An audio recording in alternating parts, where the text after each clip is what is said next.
Hey, everybody, welcome to my podcast. And today's guest is none other than Fredrick Kleemichen. You may wonder who he is. Freddie is a good friend of mine, but he also is a former next Dirk Nowitzki prospect. And today we talked a lot about that topic, which is very important for prospects, upcoming prospects and former prospects. We talked about mental health. We talked about what is necessary for prospects to have in their environment, and how he approached life after basketball as well. I think there's a lot of valuable lessons in this one. He's a rather unknown name, but in the inner circles of basketball and the hardcore scouts, the hardcore coaches from the past, they know who he is and they know his path. And today he was very genuine and open. And I think everybody can gain something from this conversation. So please share with prospects who are up and coming. Please share who may struggle, players who may struggle after their careers. I think there's a very informative podcast there for everyone to listen to. And if you haven't subscribed yet, please subscribe to this podcast. We keep going. We keep going. We don't stop. We keep bringing in guests, and become a subscriber. And hopefully listen and talk to you soon. Bye. Freddie. Hey, Bennis. Welcome to my podcast. Yeah, I'm excited. Yeah, I know. Congratulations. It's going pretty good. Yeah. I decided to not prepare as much just because we know each other so much. So I'm just going to freestyle today as much as possible. I did prepare some topics, but we're friends and we go way back, way back, as people say. But for the people who don't know who Fredrick Kleemichen is, people will ask themselves. I mean, they will see the header on the podcast, what it's about, but who the hell is Fredrick Kleemichen? So they're gonna ask themselves that. So why don't you give us a breakdown of who you really are, your true self? Yeah, well, most people call me Freddie, so that's maybe a more common name. Yep. Yeah, I'm now 35, going on 36 this year, and I'm a former prospect, as you would call it, and also play professional in several leagues in Germany. And yeah, that's about it, actually. So I don't know how way back you want to go. We will unwrap this present while we go after it here in this podcast. But we also, before we dive a little bit into your past, because you speak fluent English and people are going to say, oh, this name is not congruent with a fluent English speaking person, but you can break that down after we talk about our common past, because we have a common past and we worked together after your prospect times, let's call it, into like professional life in the second division. When you were starting your comeback. What do you remember from our times in Cuxhaven when I was your assistant coach and the young assistant coach who got into the arguments with his father as a head coach? What do you remember the most from our time together there? Well, first of all, I remember that it was a very exciting time playing in the new league, the ProA. It was the first ProA league, as far as I remember. Yep. And also, I remember it being a very thankful time as far as having a second chance with a new environment, because as you mentioned, I played for Frankfurt in the past, which was at the time a very great club, won a German championship during my time I was there, and played in the Euro League, the ULEP Cup back then. And it didn't go as people predicted it would go, or as I maybe have hoped it would have gone. For you personally. For me personally, I would say for me, but also for people that have been watching me and have evaluated me as a prospect. So anyways, Cuxhaven just felt like I was able to be around and be surrounded with people that just wanted to have fun, have a great time and success, and start something new. Basically, that's how I felt. And I really felt as part of a great team and organization back then. That's what I remember. And I also remember us having the first talks and first meetings together first workouts, and I was really, looking forward to working with you, because you could tell you were more of a player's coach at the time, as being a real coach. And I guess that's something a lot of players appreciate, if you have someone on the sideline that totally understands what you're going through and what your heart is all about when you're on the court. And because sometimes coaches, have different visions and goals for the players than the players itself. So even though you did get in some arguments with your dad at the time, I think that it was the right mixture of you and him basically finding the right balance for the players. And I mean, we worked together for 3 years, and we won.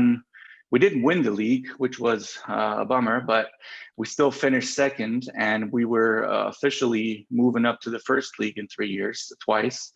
So I guess that's a great achievement for what we had. And I don't know what the budget exact was, but I can tell that it wasn't the highest budget by far. Yeah. So yeah. I mean, we did have, obviously we had success, and I did get in my fair share of arguments with my father, but I also got a fair share of arguments with you and with some other players, because I was still, as you said, I was a players coach. I still consider myself that whenever I do coach, because I don't coach full time, obviously, but because I was really young at that time. I was like 27, 26, something like that going on. And, at that time you still want to play, and you feel like you're more a player than anything else, obviously. And I could relate the best to players than to coaches. And I think that's still the case. But in any way, I do remember you coming on, and I do remember you coming on as like a huge, prospect for us at a different stage of your career, prospect wise. But just I was 20 years old. Yeah, I was 21 years old, going on 21. Yeah. So yeah.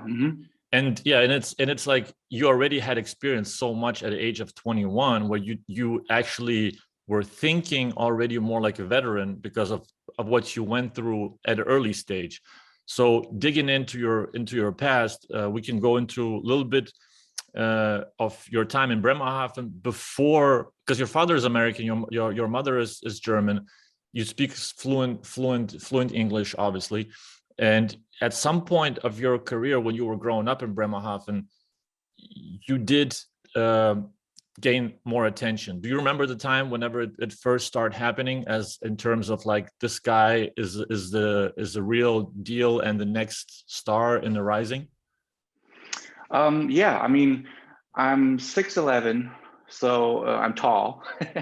And being a teenager, I was always the tallest, in school. And I started playing basketball when I was about 7 years old. So that was another coincidence that I just started playing because my older brothers were also playing in the club back then.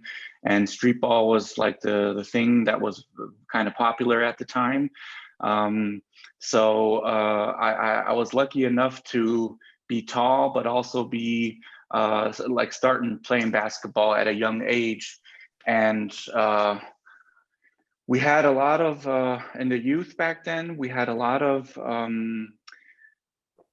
well, let's put it this way. I played all positions, starting from point guard all the way to center, because most of my teammates, they really didn't last in the club, and they just kind of jumped between different sports. So we always had new teammates coming in. And at a certain point, that made me responsible, because I was the only one always sticking with the club and basketball. So I was kind of forced to play all positions, which was a great thing in the end, because I was able to work on my skill level without really knowing what I'm doing there. So when I was about, I would say 13 years old, that's when I started playing for the first outside clubs. Bremer Landesauswahl was the term back then. So that was the first achievement. Like select team, the like regional state, select basically. Yeah. Yes. So that's where I gained the first attention. And you were I how had old? other 13. Okay. Yeah, 13, and also. So I had the first local teams kind of like asking me if I wanted to, move to a different team or something.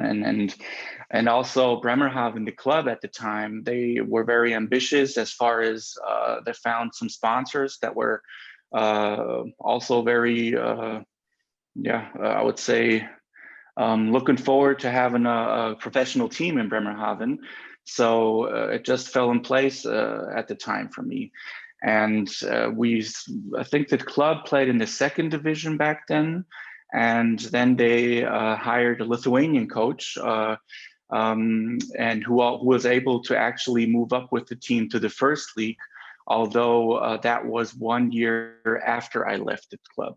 So I was able to practice with the professional team at an age of 15, maybe. I was part of the national team in Germany, the juniors, but I wasn't really ready yet to play at a high level or even practice and compete on a high level, because I was just playing for the fun of the sport and the passion that I had. So you would see me in the gym over the weekend. I was a referee. I did scouting reports for the professional teams. I watched different games. So everything was always about basketball at the time. Mm-hmm. And I signed my first professional contract when I was going on 15 years, which is common in Europe now, signing a young contract or signing a contract when you're at a young age. And that year, it really felt like, oh, this is going to be the real deal for me. And well, coincidentally, that year was when all the big teams all of a sudden started coming up and asking me for a tryout and invited me and my family to come over and check out the facilities and everything. And I remember that I talked to the head coach back then of Bremerhaven if I should go to some of these tryouts. And he actually encouraged me to go to the tryouts, Alba Berlin back then, or Cologne, or Frankfurt, Leverkusen. So those were all the teams, even Madrid, Estudiantes Madrid back then. Those were all the big time teams at that time. There were big time teams. Like I mean, all those teams, even Cologne, for people who don't know, at that time, it was a very, very prosperous club. Yes. So all of them asked me to try out, and it really made me feel so comfortable. The greatest hotels and a nice stay, dinners and everything. And I come from a very an environment that is not really, well, I wasn't spoiled as a kid, let's put it this way. We didn't have a lot of money. So that was also a new world for me. And being able to make money at such a young age actually helped me support my family, or my mom, especially at the time, with a little, with some money at the time. So so my coach back then, he encouraged me to just gain experience and see what all the other teams have to offer, and just compete with other players, not thinking that I would actually make the move and go to another team. He shot himself in the foot a little bit. Yeah, well, but it happens. It happens. Yeah, I mean, it's in the end, it was still the right move for me. So I decided to go to go to the Skyliners Frankfurt at the time. Opel Skyliners was the name. Now they're the Frankfurt Skyliners. And they weren't in the league that long yet. I think 2 years or 3 years at the time. And they had big plans and very American environment. So that's kind of like what motivated me to move to Frankfurt and leave Bremerhaven, my hometown. Well, sure. Your affinity to American culture was probably also a encouragement for you to go there. I mean, you felt probably a little bit more understood, or maybe more in tune with Frankfurt at that time because of that. For sure. I mean, at the time, Gordon Herbert was the head coach of the team. They hired Simon Cody, American assistant coach, Stephen Klaus. Another good friend of ours. Shout out to Simon. Yeah, Simon, great guy. Yeah. And then Stephen Klaus, also American, and plus the bases and all the American cultures around Frankfurt, the city. That's kind of like what I felt more comfortable than going to maybe a Serbian head coach with a Serbian staff and so on, because the culture wasn't really what I was used to at the time. So let me ask you this. For those, first of all, the Lithuanian coach, for people wondering, because I have a lot of listeners from Lithuania, there's Coach Sakalauskas, who was at the time, came afterwards and moved the team up. But it was very successful with the club too. Yes, especially the first year in the Bundesliga was very successful. They made it all the way to the semifinals. But anyway, because they lost to Berlin. I remember that it was like game 5. They lost. But you were talking about how it sounded very passionate. You were refereeing. You were all day in a gym. You were writing scouting reports.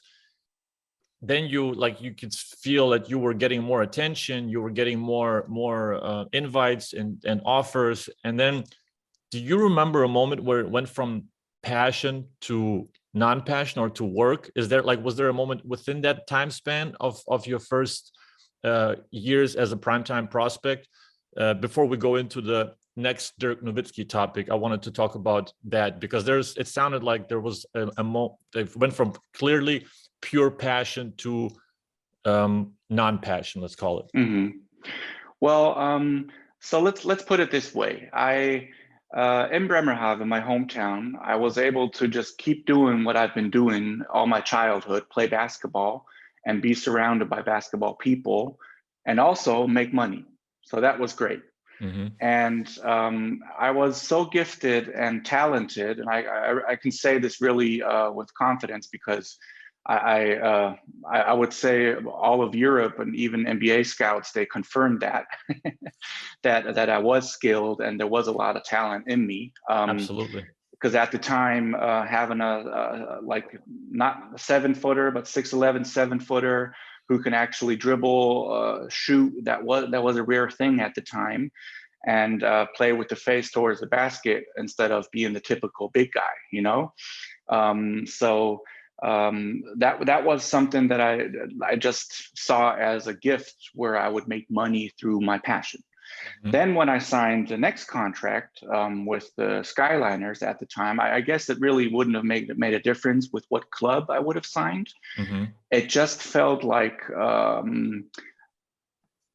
the first practices, the first workouts that I had, the first talks with all the coaches and staff around me, it really felt like, oh, this is serious. Like they're paying me money. They're hiring all these other young prospects at the time, and they're putting a lot of resources into this or a program, and they're expecting something. Like they didn't put it at like, we're going to expect something this year, but just the fact that they would maybe sign or have a NBA buyout in your contract meant that they were about business and not about what's the best for Freddie as a person, right? So and you felt that burden right away? You felt that? No, I guess that was kind of a process that I went through. But it was, I had a great coach from the youth team back then, Milo, Croatian guy. He was all about really developing young guys, showing them discipline and being respectful towards others. And I remember him being really a great support at the time. But he was also a tough coach in his own ways.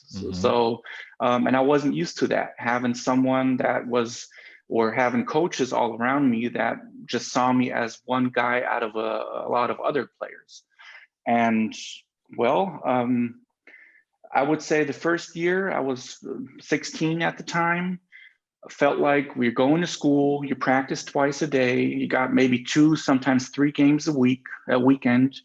Then also during your school holidays, vacation, you would go to all these national team camps, all these international camps by other organizations. And it really felt like you're getting all this attention from sponsors, from brands, from agents and everything. And it's just like a huge bubble that you're in and you're not used to. And basically the only thing you really want to do is play basketball and have fun, but it was more like a job at the time. Was it distraction? Was it distraction? Because you had a contract with Nike as well, and for a long time you did have Nike, right? It was an official thing that I had. It wasn't like a contract that I had. I remember Reebok that was also thinking of signing a contract with me. It was like I went to the Euro camp. I played at the Basketball Without Borders. I remember a Nike representative being at the airport, handing me a bag to wear maybe some Nike clothes and stuff like that. So, but did that become a distraction when it was just too much, or was it something that you just kind of handle like with? Because I'm trying to get what I'm trying to get after is it personality based, or is it something that is just across all prospects the same burden that they feel at some point, or pressure or whatnot, or is it more personality based? I would say, knowing who I am now and what I went through in my past, I would say that it's a huge thing, like what your personality is about. Like, there are a lot of players out there that probably went through the same thing that I went through, or even more attention, and they were still successful in their careers. But on the other hand, I wouldn't say that I was distracted, but the whole environment that I was in was just too much for me to handle, where I didn't know what this whole thing meant. So I really think that it was maybe too early for me to leave home. That's the first thing. And when I did leave, although I had great support of a lot of people that I'm still in touch with until this day, great friendships, but it's still not a replacement for your family and your safe environment. So I would say that's something that a lot of clubs and scouts and agents should really consider to get the maximum out of their players. Is it the right timing right now? I don't know how to evaluate that, because that's the toughest decision, but I'm pretty sure you can't compare every player and put them in the same program, and it's going to be the same result at the end. Especially, go ahead. No, I'm just saying, especially if because I was more of a sensitive guy, where I guess I was never the troublemaker on a team. I always followed the rules. I would say I was kind of a smart player. I could read the game, but I was never the guy that would get onto other players, or you would get in conflicts with, like, in a deep way.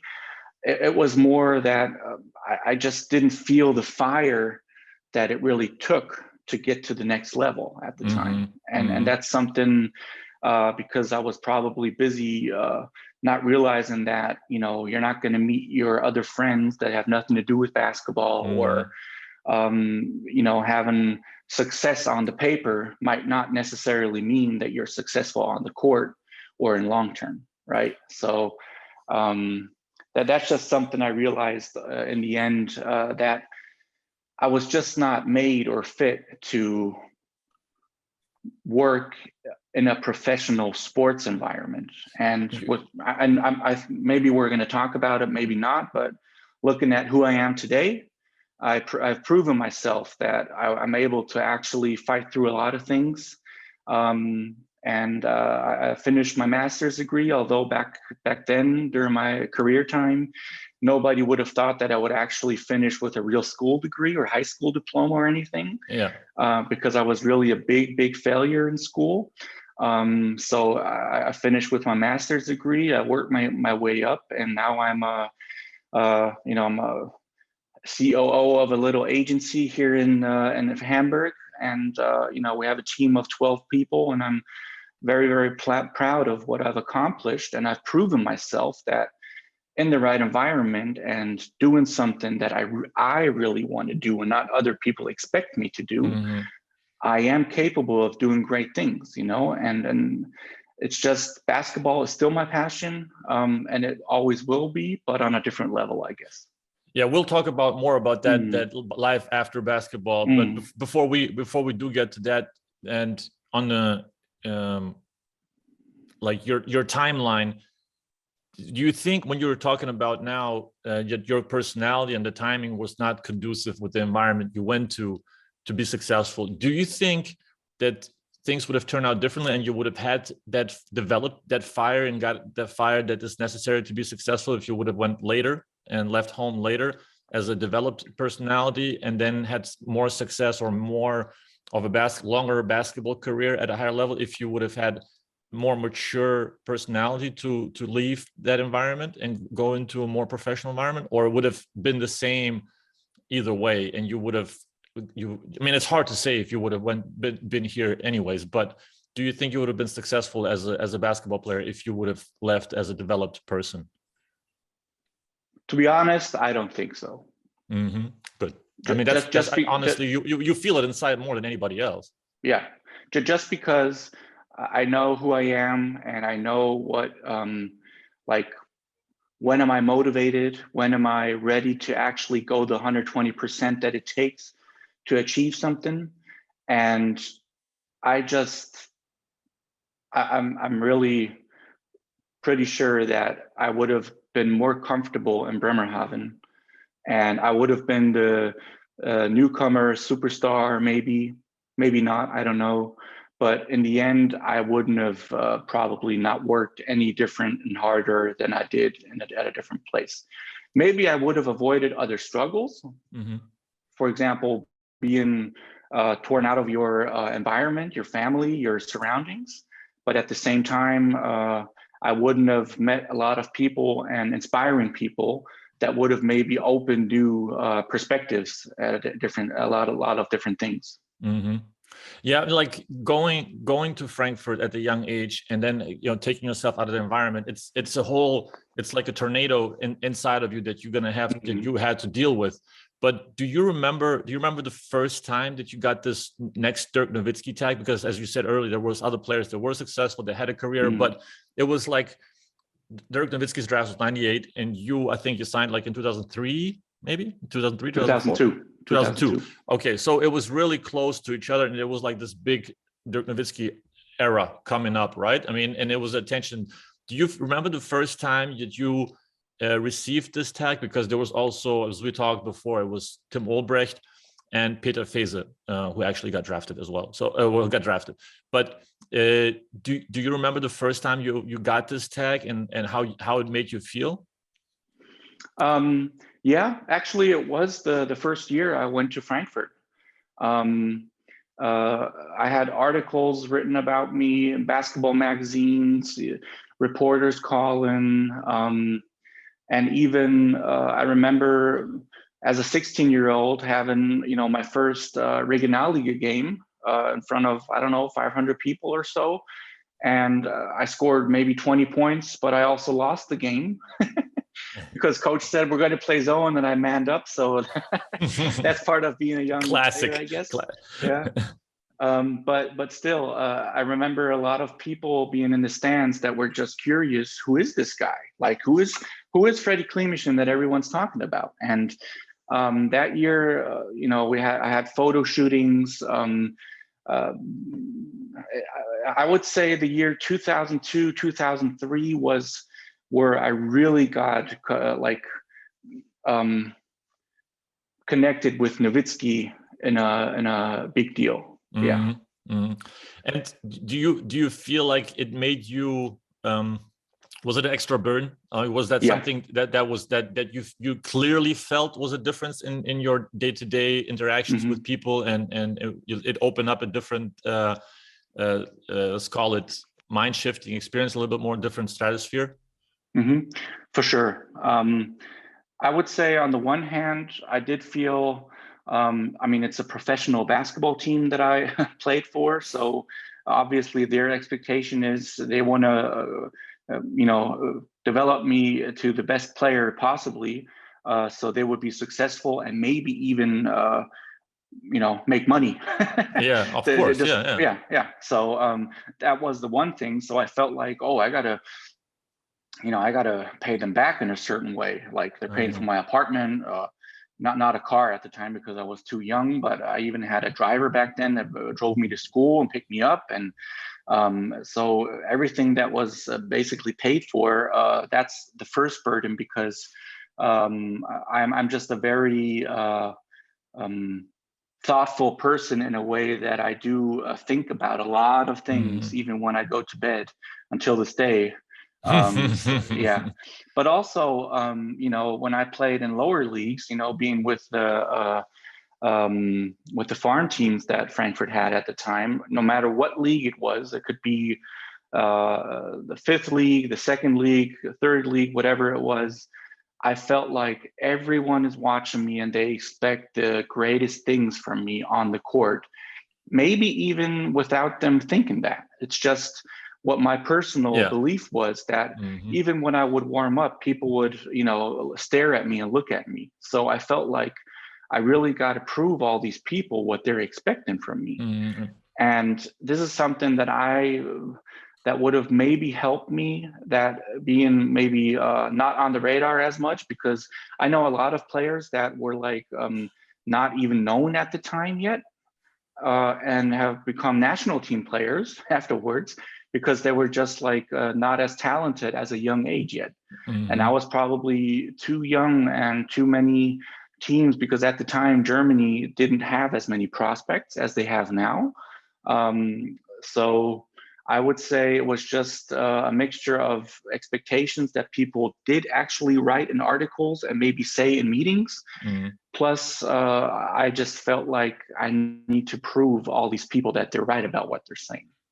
And I mean, and it's just for people who are listening and don't know, haven't seen you play, like you really, really were purely talented. It was naturally gifted talent, plus the skill level at that point, because you could shoot the three. It's very conducive with today's basketball.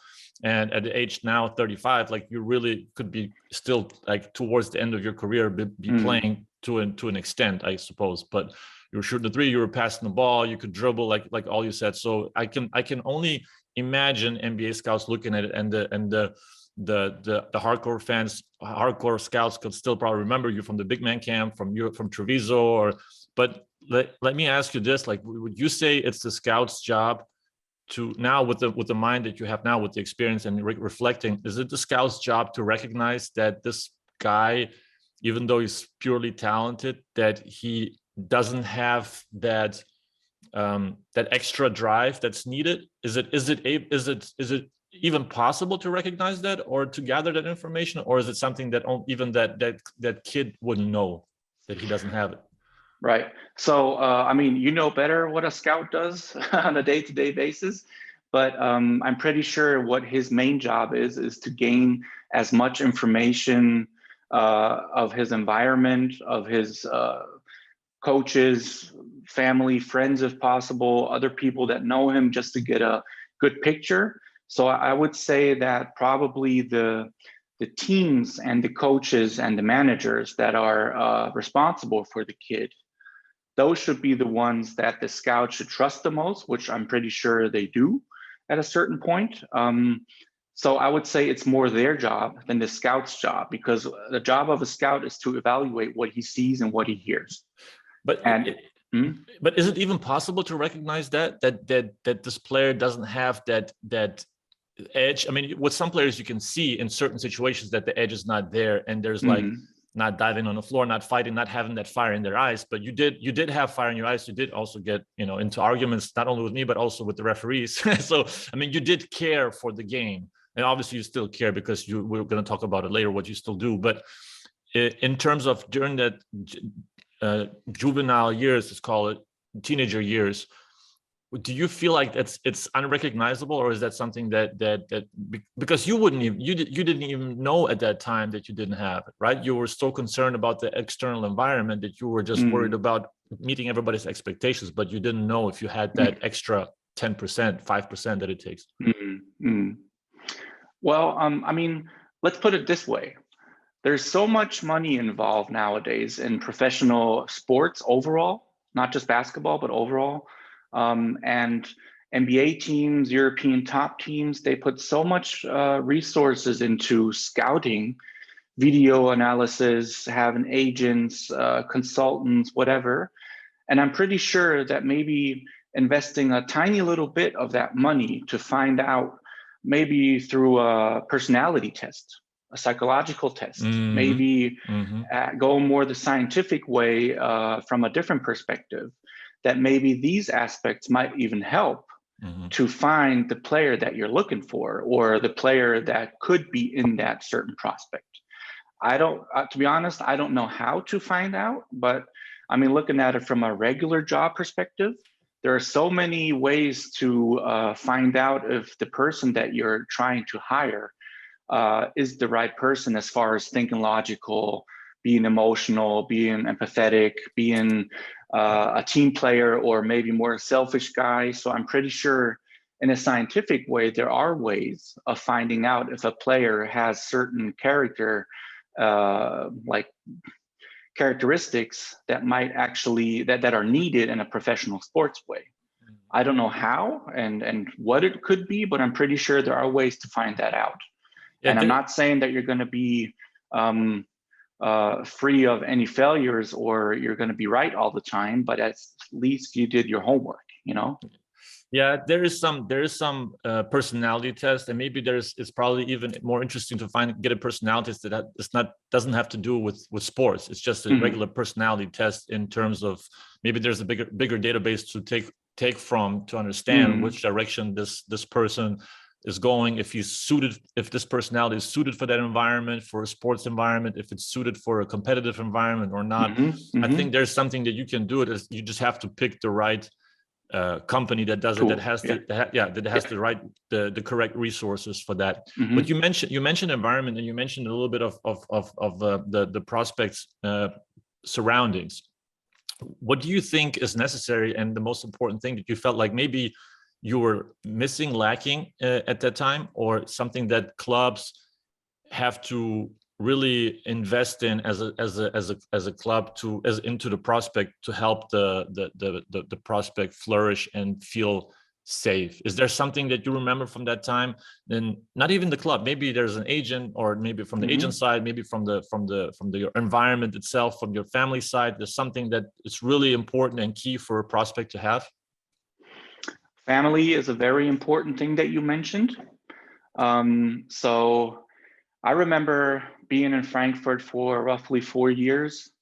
You know, my family background is just where there wasn't the support that I might have needed from my family. There was not much money involved. So even little things, as far as just buying a train ticket to visit me might be a little burden, right? So, but still, it's family is something really important that I, you know, because I did notice a lot of my teammates, players that were part of the organization, young players, they had a lot of support. Like they would have family members, moms, dads, whatever, that would visit them on a regular basis, watch games if they're not far away from where they live, maybe cook for them, be there, go, buy furniture, make your home feel more like home and not like a room where there's some furniture in it. There are so many little details that could make a huge impact, in my opinion, of making a player feel comfortable. And the next thing that I really believe in is that you need, I don't want to say a family replacement, but maybe a mentor kind of person that's fully focused on the player and only there for midnight calls. Hey, I don't feel good. You know, tomorrow's the game. I don't know if I'm going to be able to, you know, match the expectations or whatever. And it could be a coach. It could be someone out of the club's organization that's just a professional in what they're doing or whatever it is. So I'm pretty sure that having people around you that don't always want you to be the best athlete possible, but also be the best person as possible is something that I really believe in is going to have a huge impact, a positive impact on a lot of young prospects that are not really sure what's the right path or direction they should go to. What about a mental coach? Yeah, a mental coach, but don't forget that having a mental coach also means that you need to be ready and volunteering in what you're doing to fully understand and actually execute what the mental coach is trying to teach you. So if you're just doing it because maybe I went to mental coaches, I went to psychologists that were specialized of coaching athletes, but I went there because people told me to go there and not because I thought it would be something that would really help me, especially being 16, 17, 18, where a little love letter from a girl that lives around the block could distract you all of a sudden and you're not really sure what the hell is going on here, you know? Yeah, I mean, it's just how it is, yeah. Yeah, I'm thinking just sometimes the prospects get also too much attention from that, make it too comfortable. And then there's also not an environment created for them to fight through to fight through adversity, to fight themselves through adversity, because then you make it maybe not too easy, but too comfortable in many ways. I think you just have to provide them with tools like that for them to, sometimes they're not able to recognize which tools they need at that time, but maybe a mental coach, not make a mental coach a absolute must, but a presence for them to really approach and talk to. But that mental coach, the team has to have full time around, and it can't be just here and there. It has to be somebody who understands the team dynamics, who understands the people individually, and has to be with the team 24/7, just as a staff member. I think that's the only way that you can also make those prospects ready for the competitive environment. Especially with the media attention they get to social media.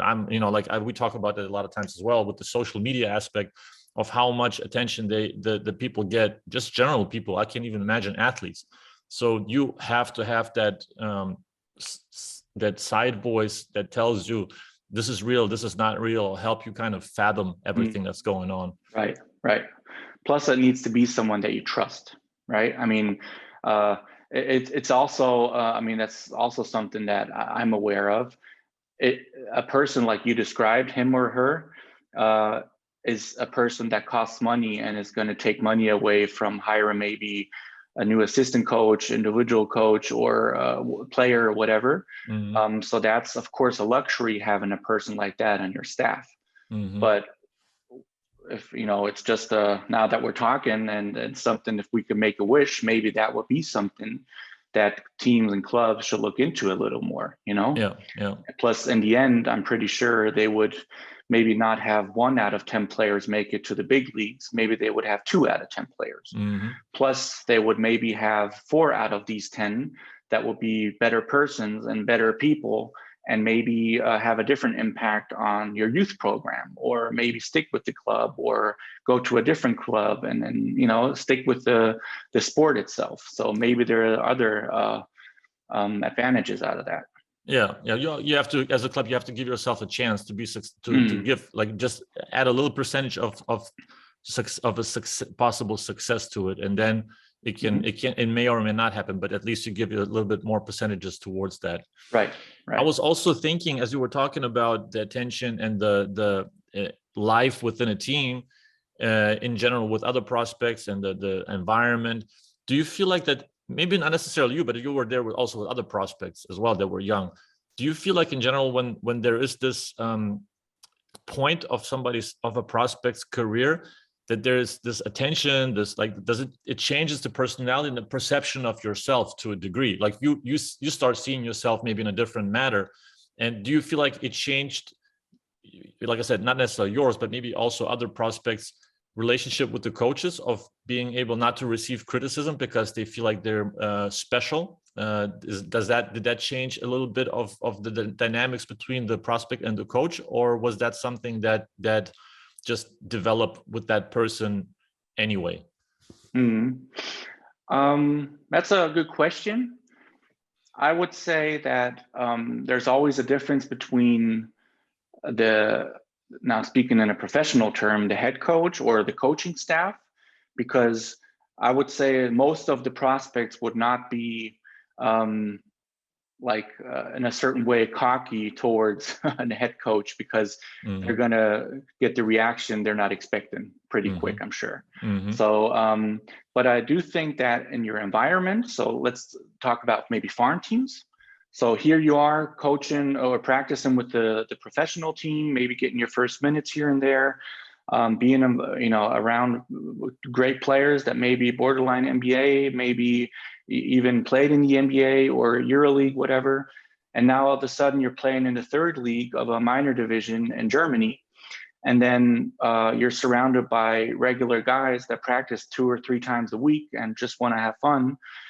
That's where you're really going to prove what your character is all about. So I'm pretty sure that that's where you need good coaches that know how to handle these future maybe star players and keep them grounded, where they know that they still have a long, long way ahead of them before they're actually going to make it. Humble. And keep them stay humble. Yeah, for sure. And I think that's something. And a lot of teams are doing a great job in hiring good coaches, giving them a great development, and basically giving them all the tools they need to handle them. But on the other hand, when you see young coaches being 24, 23, 25, and then they're supposed to handle an 18-year-old prospect, not really sure if they have the authority already to really deal with them, So that's something where I think you're going to see the true character of, the prospect. How is he towards his teammates? How is he towards the referees or even the opponents? Like, is he cocky? Is he like his body language? Is he going to warm up with the team or just be an outcast? Or so many little details where you can tell, oh, that guy is going to have a tough way ahead of him. And I watched some games here in the minor leagues because just of, pure fun. And I look at some players that, might be a prospect, and I do my research, and I would like maybe imitate, like pretend that I'm a scout, and just look at the players and kind of like think, what would a scout think of this guy now? Everyone's running on the court, warming up with layups, and he's there stretching by himself. Is that what you want to see or no? There's also certain. I mean, we can talk about it later when we talk about still going to gym enough. How there's a certain amount of over scouting as well, where you start over interpreting, and then you can use it as a question mark and then ask somebody from the coaches, so from if that's a regular thing or not. But in general, I agree with you that you have to see when it comes to a lower level, to the farm team, that it's not beneath him. It's not that it's still like he still has to be professional no matter where he plays and goes in. And I had a prospect that I was watching, it was like 6-7 years ago. He's in the NBA now, that he went from the top team, he went to a lower tier, to the farm team, and he's playing in a Regionalliga team, or Pro B maybe it was. And he was playing the same way. You could see, like, it was just natural that he was competing. He just loved to play. He wanted to win. And it was just like, this guy is going to be successful. He's going to maximize his talent. You look for, he's going to, wherever it would be, whatever the level would be, he'll maximize it. It's just a matter of that if he's going to make it or not to the top level, but he will get the most out of himself. But you also worked with Holger Geschwindner, who was also the coach of Dirk Nowitzki. Do you remember when it actually happened for the first time? Did he get in touch with you? Did somebody put you in touch with them? How was the relationship with this? Holger Geschwindner was always the personal coach of Dirk, who took him everywhere he went. And also a mentor, like you said, like it's important to have that mentor, and Holger was the mentor that Dirk had, and like you said, that you probably needed as well during your career. I mean, Simon was to a certain degree was that like as an assistant coach was also a mentor. But do you remember working with Holger, and how did it come about? Yeah. So my last year in Frankfurt, I had a lot of injuries. People kind of thought that I was pretending to have injuries, although I was hurt. I felt a lot of pain in different body parts, and that really made me not fulfill the expectations. And it was kind of like, I knew, the club knew that it was not going to last for a long time. Although I still had a valid contract, it was kind of like where we were just finding a solution to get out of the contract for both sides. And I had a guy that I knew and I'm still in touch with until this day. Volker is his name. He was just a random guy from the farm team that I knew, and he was like a fan and involved in the club's business. And he kind of like heard what was going on, that I wasn't happy, and little differences that the club and I had, and he basically connected me with Holger. And I remember that we drove to Würzburg at the time and just had a little workout and talked a little bit. And that was all Holger needed to know that he was going to help me. So he helped me. He made sure I had a lawyer to get out of the contract in the right way. He moved me to Bamberg, but he also said, I'll support you. I'll help you with whatever you need. But the only thing you got to promise me you're going to go to school or do a job, because you're not going to just come here and get everything for free. You got to earn something and make sure that you work on your future life and not just basketball. So that was the deal we had. So he organized an apartment for me, a car, a club that I could play for. I even cut his grass on his personal, on his lawn, and I made some extra money that way because I was really broke at the time. And he was the guy that set up Nike with me to get some gear and sneakers and whatever I needed. And he just did it because he felt like there's a guy, Freddie, that needs some help. He has no family support, no financial support, no background, and it's just he was there for a strange Freddie that he didn't know, but he felt like it was the right thing. So we worked out a lot. He watched my games. We talked a little bit. We went to the library together. We did homework together from school, and it was just, I only spent 1 year with him in Bamberg because that's when I joined Cuxhaven afterwards. Because I felt like I was ready for the next challenge. But that year really, really helped me as far as knowing that there's more than basketball, and it's about relationships, so much more than people actually think it is. Then I became Holger. Yeah, a little louder than Holger, but yeah.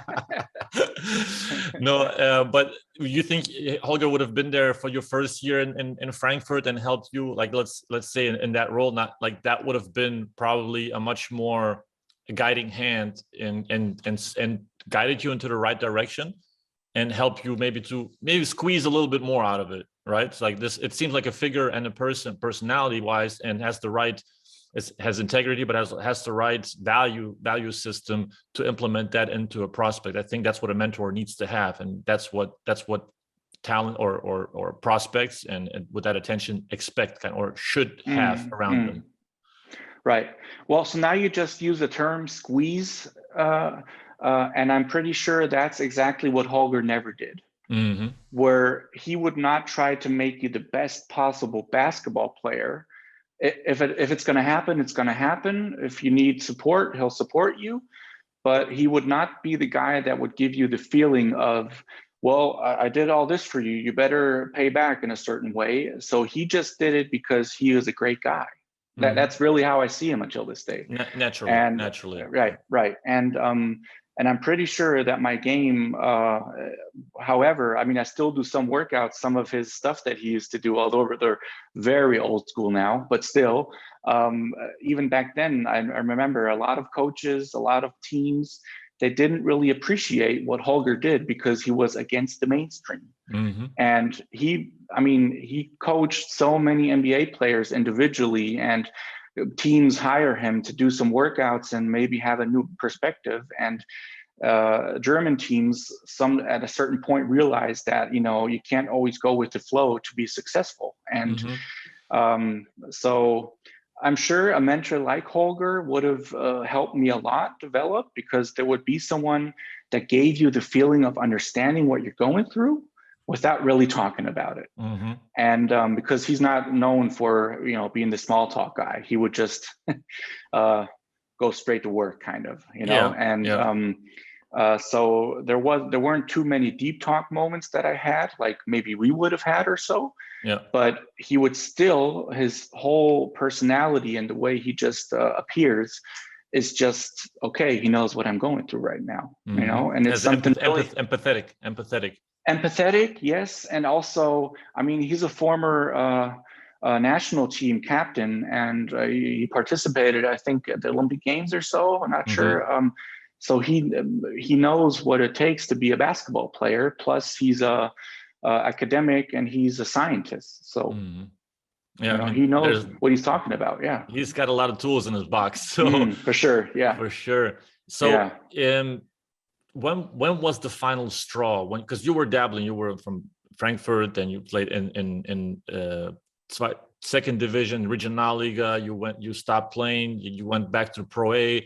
You went to Regionalliga again and started. I remember the path that you went through also afterwards. And you were dabbling back and forth, and I'm sure, like we talked, you had also other offers to continue to play.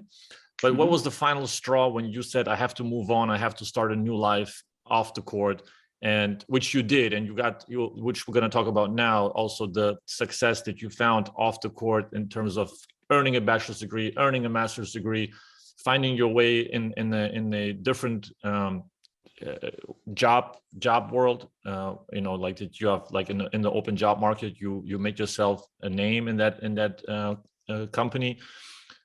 When was the final straw when you moved on, that you said that that's it, and you were honest to yourself that you need to hang it up, and then going into the commitment of studying and finding a new career? Right. So I would say it was like in some ways a process that I went through. And it maybe even started already being in Frankfurt. So I lived in Frankfurt from 2002 to 2006. I had a lot of ups and downs, great experiences, great people I met, great coaches, the whole 9 yards, but at the same time, a lot of low points as well. And then the Bamberg experience was very unique, and I'm still thankful for, experience and what I've experienced.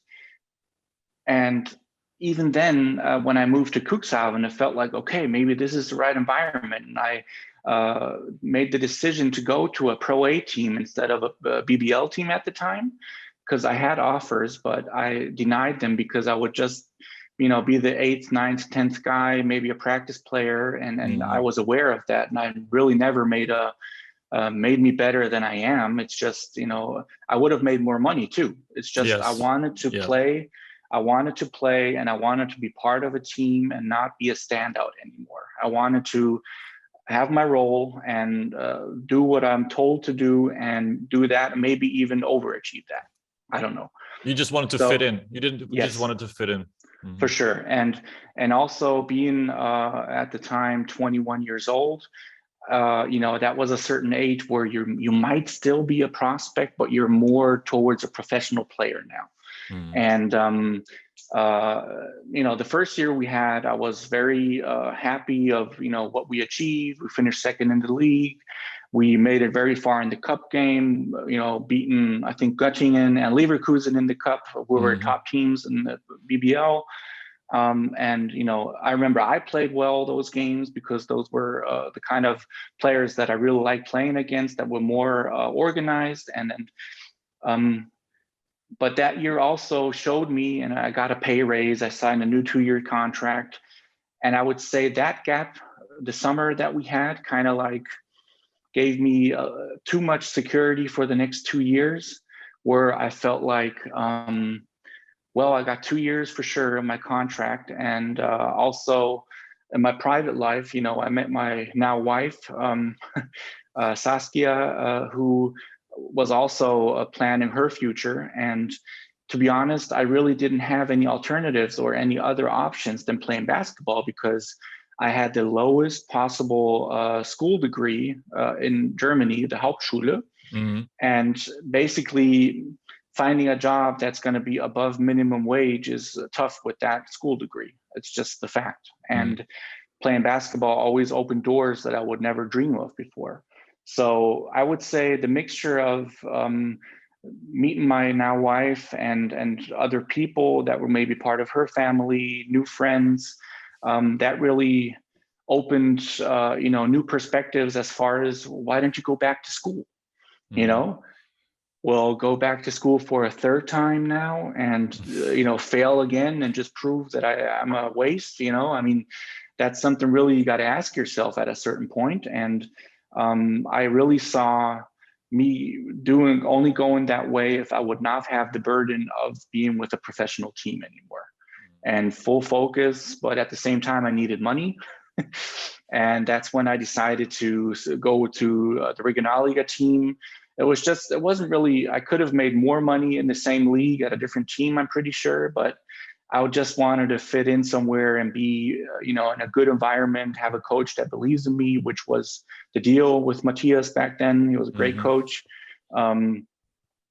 So that was my last year that I actually played. And that's when I made the decision.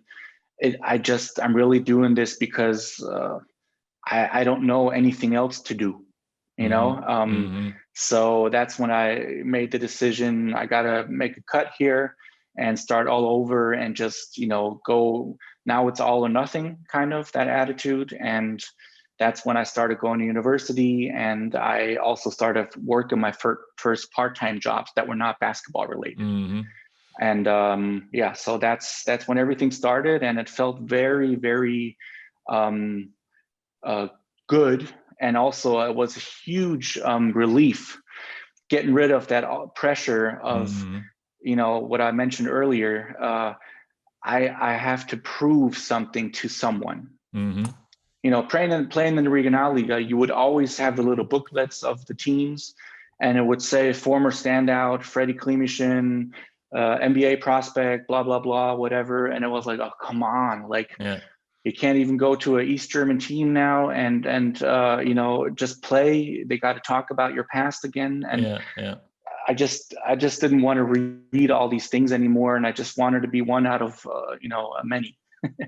Yeah, I felt like always also when we were working together, that your personality on the court, it was there most of the time. It was congruent with who you are, but it also, the friction the game caused with your personality was visible, and it was like the friction was just caused the frustration, and the frustration caused so much damage, and then it carried over off the court, where you just, you know, like you start to become somebody else, and you would feel like you were fighting somebody inside of you while you were on the court, you know. So it was this constant battle between two personalities that were meeting while they were on the floor. So at the end, I guess you were honest to yourself and moving on, although it was a burden, because there is expectations. You are 6'11", you have this height that's God-given, and you're not using it properly, let's call it. But then you were kind of like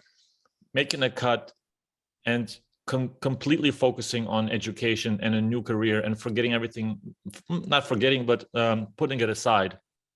Do you feel like those experiences you had, that you had to fight through as you were going through a career, and these struggles, these frictions, these frustrations, do you think they helped you to achieve what you achieve now, to have achieved a master's degree and being a successful businessman in a completely different realm? I'm pretty sure, yes. So although, you know, I might have not achieved what I was capable of achieving with just the talent that I was given, I was still surrounded by a lot of very competitive people. And even if you're not like, if you're not burning for what you're doing, you're still doing things on a pretty high level. That's, you know, like we're putting, like this whole conversation we're having, if it really sounds like I'm just the lazy guy sitting on the couch all day doing really nothing and just showing up for the game and shooting some threes, but that's not how it was, right? So, I mean, I was in the gym, and if I felt the joy, you could tell, oh, that's the Freddie we could see every time, but you know, it was just not there all the time. So I'm pretty sure being around competitive people, as I mentioned, EuroLeague players, future NBA players, even just professionals, you know, taking their job so serious that analyzing a video, you know, that could be a really competitive thing, believe it or not. You know, it's just, you know, because you're expecting something and you want to be the best at what you're doing right now. And this one play, this one section there might make the big difference in the next game. I mean, that's how detail-oriented work. For sure, you know, and putting in the extra work, seeing guys that, you know, after practice stay longer to shoot free throws and go to the weight room maybe more often than they should according to their schedule, whatever. Those are little things that, you know, you do witness and you do, and that shapes your character without you really noticing it. So when I went to university, I had class of about 30 hours per week. And also I had a part-time job, which was 20 hours per week. So we're talking, and I maybe might have missed 1 or 2 classes during the full 5 years of school. And that's something I'm so proud of on the one hand, but on the other hand, it's like, well, what else do you expect me to do? If I mean, this is something I want to do. And I would say that's where my competitive nature came out. And it was just something 50 hours per week, plus working on presentations and maybe doing research and whatever papers you got to hand in. That was like something, well, that's part of the deal now, you know? And I didn't see it as a lot. I mean, it was work, but I didn't see it as this is something that's not possible, you know? And I would say the same attitude comes towards my work. And no matter what job it is that I worked in after my university time, I put in 120% because I wanted the best for not necessarily me, I mean, also me, but I'm just a team player. And you could tell that this whole attitude thing really makes a difference. And I hope it still makes a difference until this day with the people that are surrounded by you, right? So I think the structure that professional athletes, coaches, anybody involved in a professional team that helps to be successful in any other realm outside of sports, just because you are in a competitive environment, you're pushing yourself to unknown limits that in other environments it's not necessarily the same, and you already by just pushing yourself a little bit, you're overachieving already in the other realm, just because the standard is so different in terms of like professional environment. It's like soldiers, you know, schedule is on point, everything is the same. And people who don't survive that, it's like a mini army, you know. And then you go into a different realm, it's not as demanding in that aspect, but you demand it from yourself as a former athlete or coach or whoever. You automatically will achieve or maybe overachieve in that realm, just because it's just so far above the standard. And I marked myself down these three words, but that I just kind of was thinking as you were talking. There's a difference between being content as a player and just being a part of a team and just being a player and normal functioning within a team. Then there's this passion aspect. That's the next step, where it's just a passionate player who's gonna go 100% every time, and it's gonna somehow off the court, it's gonna relax, do something else, but he's so passionate about the game. And then there's obsession. And there's obsession with the game on the court, off the court, completely immersed in that experience of being a pro athlete or pro coach for that matter. And I think that's when you see these elite successful people, whether it's elite coaches, elite players, that just obsession with that sport. And you still are involved in the sport, so tell everyone what you're still doing, because it tickles me a little bit of you still being involved with the sport in a different environment, let's say. But let's talk to you what you still do as a coach, and also when you still go in the gym, that you still enjoy watching the game. But what do you look for when you go into the game? When you mentioned earlier, you kind of observe and you kind of act like you are a scout. But what are you thinking when you're watching any kind of BBL game? But also what you're doing right now with basketball. Well, let me just add one more thing towards work ethic and the regular job world.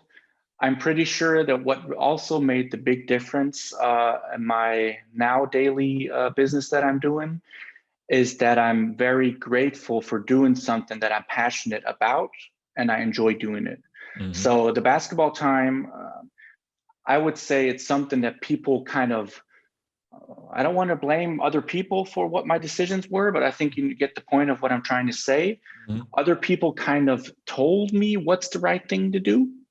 And the big difference now is that this is my Fredrick Kleemichen path that I've chosen 100%, and I'm going to back it up whatever it takes. And that's probably the big difference, is that I'm 100% behind my actions. That's only something I want to add. And I'm grateful that I can do something that I'm maybe good at, but at the same time, I'm just passionate about. And that's just something I wanted to add, because I think that really makes the biggest difference in my personal daily basis.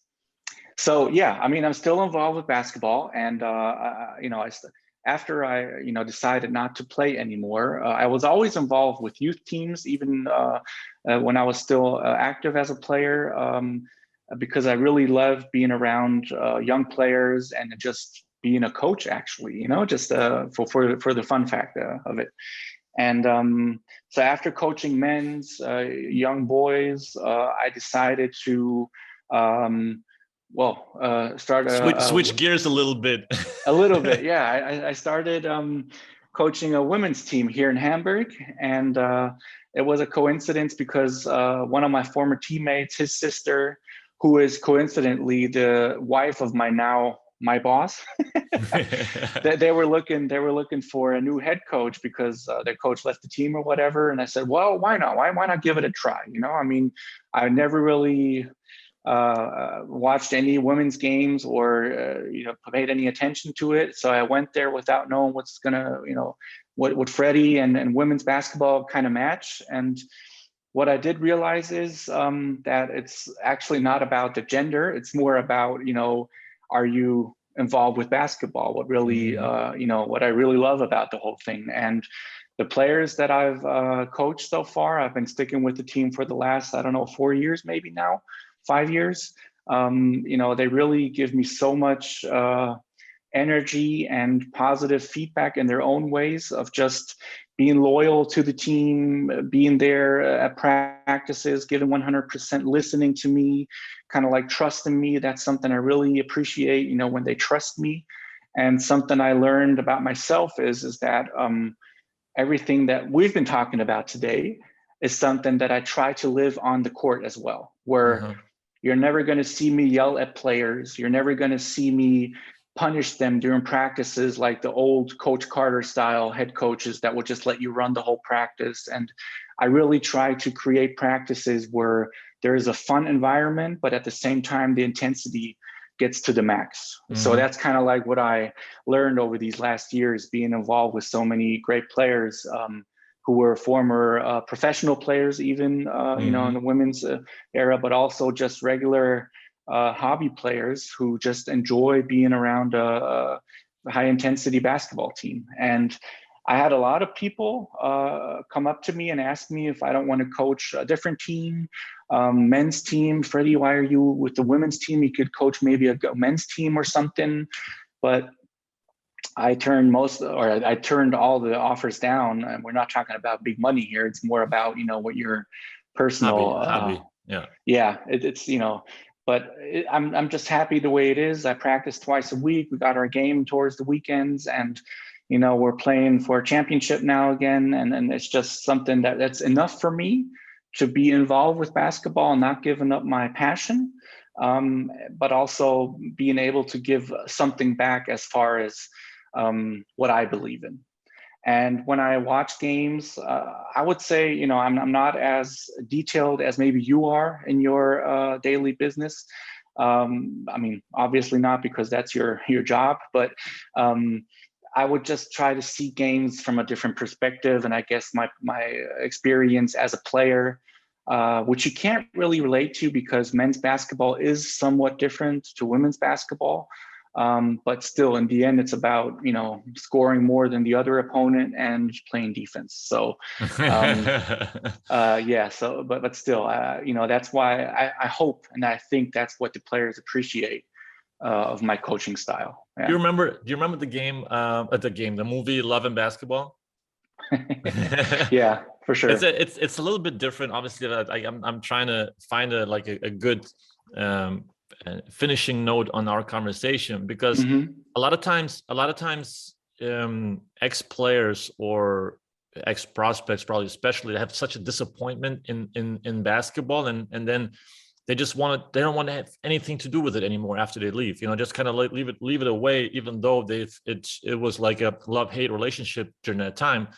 But would you say it's conducive and it's maybe even healthy to still contribute and help somehow, or find a niche that you can participate in the basketball and still love life and still have a good life off the court? And would you kind of combine not love in basketball, but life in basketball, and have both, enjoy both at the same time without having the frustration you felt as a player?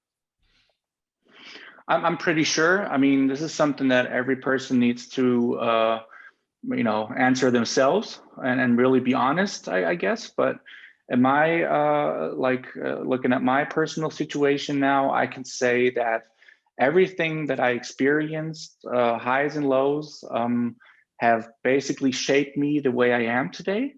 And I can say with a good conscience that I'm a very happy person now.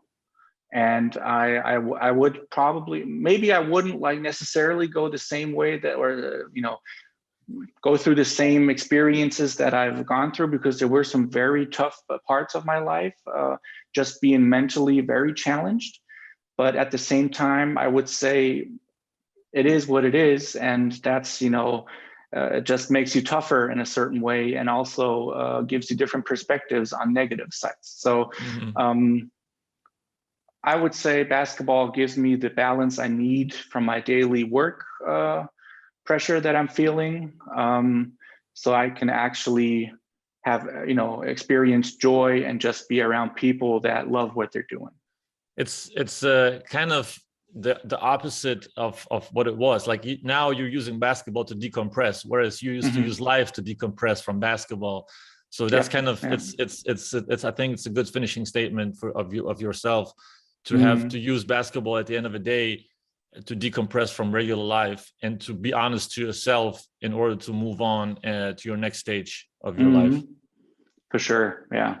Freddie, and thanks. Go ahead. Say I was just going to say that I still love watching basketball, being in the gym, watching other teams, whatever level they're playing in, and talking about basketball. I mean, we didn't talk about basketball specifically, but at the same time, we did talk about basketball. So that's something I really enjoy, and I appreciate. So many friendships until this day that are still connected to basketball, and a lot of great guys that I wouldn't have known without playing through with all those teams that I played for. Yeah, and our friendship is one of them for sure. Like we created a friendship from a player coach's beginning to now a really, I would say even we're best friends territory. So it's really easy to talk to you, and I'm proud of you of what you have accomplished outside the court.